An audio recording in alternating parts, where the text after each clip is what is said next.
Precious. Cobb had been tracking his parole officer for a little over a week. He had to gather intelligence if his plan for freedom was going to work. Tracking was about two things: not losing a trail and not being seen. Cobb was a master at both.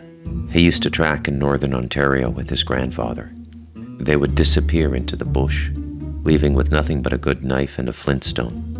They could feed themselves, stay warm, and make shelter. They would return weeks later. City tracking was easier. Animals knew when they were being tracked. People rarely did. Paddy Pape had no idea he was being tracked. Cobb had a good file on Paddy. People who knew Paddy Pape called him Paddy Cake. He had come to Toronto from St. John's, Newfoundland when he was a teenager. Queer as a $3 bill. He had tended bar, driven cab, and worked as a hustler. He got a degree in criminology, and since then he had been a parole officer. He spoke with only the slightest of Newfoundland tilts in his vowels, except when he was drunk, which, frankly, was quite often. Then it was a very pronounced Newfie accent. He took his job title quite seriously and viewed himself as a liberal penologist. Paddy's job was simple: tend to the dark sheep, keep them out of the Queen's fields, keep them from blocking the Queen's roads, and keep them from straining the Queen's resources. And if they didn't listen to him, put them back in prison. Paddy Pape regularly went to see a Dr. Howie Wu, twice a week by Cobb's calculations. Wu was a reflexologist who had studied in Beijing, then come to Canada. Paddy had cancer. He was dying. There was nothing Wu could do for him except ease the pain. Paddy had refused chemotherapy. Wu had herbal remedies that could slow the cancer, even induce a kind of inertia for a while. But sooner or later, Paddy was going to die. Sooner or later, everyone was going to die. But Paddy knew it more acutely than most, and it had changed his life completely.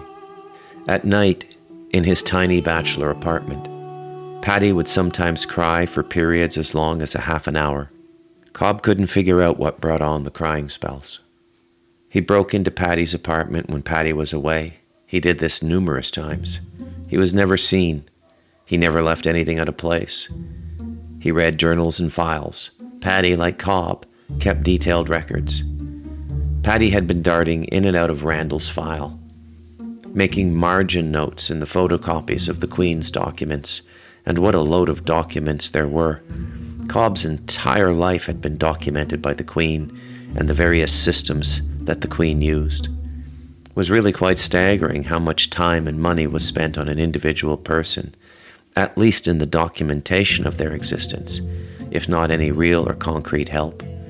Parolee weeks out of prison, Paddy wrote in the margins. Still hasn't made his first appointment. Uncle sick and dying. Can't deny him the right to be with family. Time of need. Cobb knew Paddy had the right, by law, to demand that he, the parolee, appear for a scheduled hearing. He had the right to issue a warrant for the parolee. He had the right to send him back to Warkworth. Paddy had the right to do a lot of things. The Queen had vested a portion of her power in Paddy Pape. Parolee promised he would make an appearance before 1 p.m. on Sunday. Yeah, Cobb chuckled. The journals were more informal. These were Paddy's personal notes. They were a kind of outline for dealing with Randall. Cobb was touched by the journal. Paddy truly cared. Randall Seymour has to be one of the most hideous monsters of a human being I've seen in quite a while. He stands 6'2" and weighs 245 pounds. Eyes darker than midnight, not a hint of feeling in the face, not a line to be read, no path to the man. My God, I'm just going to say it. He looks like a savage. The eyes pierce rather than speak. Cobb chuckled when he read this. He'd watched Paddy sit and stare at his picture for long periods of time. Paddy lived in a basement apartment, and he couldn't see outside the window at night. The notes amused Cobb because they told him what Paddy thought when he looked at his picture. A hard case should be with Aboriginal services. Shouldn't an Indian be doing this? Question mark, question mark, question mark. Randall chuckled when he read that. He was a hard case. No point disputing the file with correctional services. They gave it to me, and I've given my life to Providence. There has to be a reason this Indian has come to me. Now that line moved Randall quite a bit. He thought about it for a few moments. He was particularly moved by Paddy's surrender to the Great Spirit. He didn't think white people had this in them. And then there was the basic biographical information. 28, no sisters, no brothers, orphaned by a mother who died sniffing gasoline. She popped pills and drank rubbing alcohol. Body a mess. They found her in a hotel in Parkdale the year Randall turned 16. Now that stuck. Cobb felt that. She left the reserve the year he was born, left him in the care of Indians. An arrest history, the consistency of a menstrual cycle, always destruction of property, frequently charges stayed without consideration to the Crown's duty to protect property. Paddy was saying in his notes that Cobb got away with a lot of shit because he was an Indian. Of course, Paddy was right. The Queen had to protect the property of her subjects, and for reasons never quite detailed in the psychological reports, and Cobb didn't quite know himself, he had taken to the destruction of property, just wanton destruction with no profit motive. That ended, though, in his early 20s, and Paddy got this right in his notes. Probably when he settled into smuggling cigarettes, many criminals take a long time to find their niche. First significant detention was the result of blowing up a small police trailer in northern Ontario. It had been used by the Ontario Provincial Police. Oh yeah, Cobb remembered that. The thing that was notable about it to Paddy was the construction of the bomb. It showed real intelligence. Randall had made a bomb out of gasoline, petroleum jelly, ball bearings, metal shards, and surrounded by an air pocket that filled with vapor from the way the gasoline mixed with the Vaseline, making it much more powerful in its initial expansion, thus propelling the ball bearings and the metal shards at a much higher velocity than a simple gasoline bomb. It was detonated with a piece of sandpaper attached to the vapor chamber to prevent it from getting wet, and surrounded by match heads that were set into motion with a remote control taken from a child's toy. The OPP had thought they were dealing with an eco-terrorist. Their forensics people were worried by the sophistication of the bomb. It wasn't the kind of ordnance they usually saw in their policing duties. The lab guy had written in his report, and Paddy had double underlined it. The trailer had been completely destroyed. They never would have caught Randall, but for the fact that he came back the next day to look at the damage and to make notes. He mistakenly brought the same notebook that contained his original design for the bomb, ratios, weights, volume, all the detail of a military specification. Seymour's whole file speaks of a kind of unfocused determination, the cry of a misdirected intelligence. I'm going to help this one. I'm going to direct that intelligence toward the benefit of humanity, his own fulfillment. He must want to fit in positively and constructively, to see his acute cunning, mental discipline, and perseverance go to the betterment of the human species. He needs to realize how precious his life is.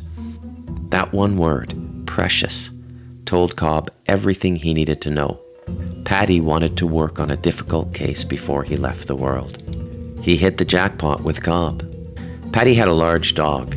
Every time Cobb broke into Paddy's apartment, he brought a treat for the dog, who adapted to the situation like any opportunist, taking the treat and going into a corner to eat it or chew on it. By the third break-in, the dog had stopped growling. It recognized Cobb's smell. The second part of Cobb's agenda was to know the man who was trying to know him. His journals were full of Paddy's reflections on life and death. They began only 10 months earlier, probably when Paddy was diagnosed.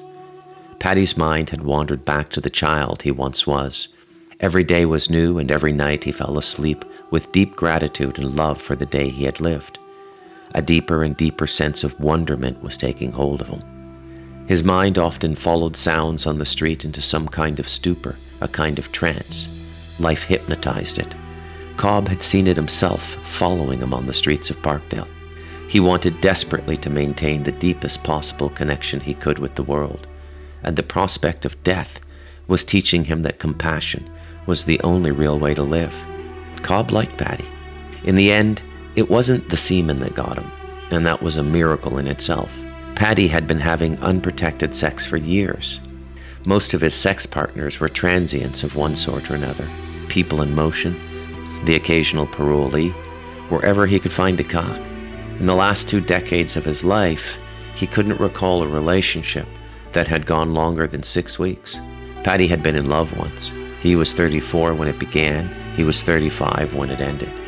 That was 20 years ago. The man he loved went back to his wife. In some part of his mind, he had always figured he would get AIDS.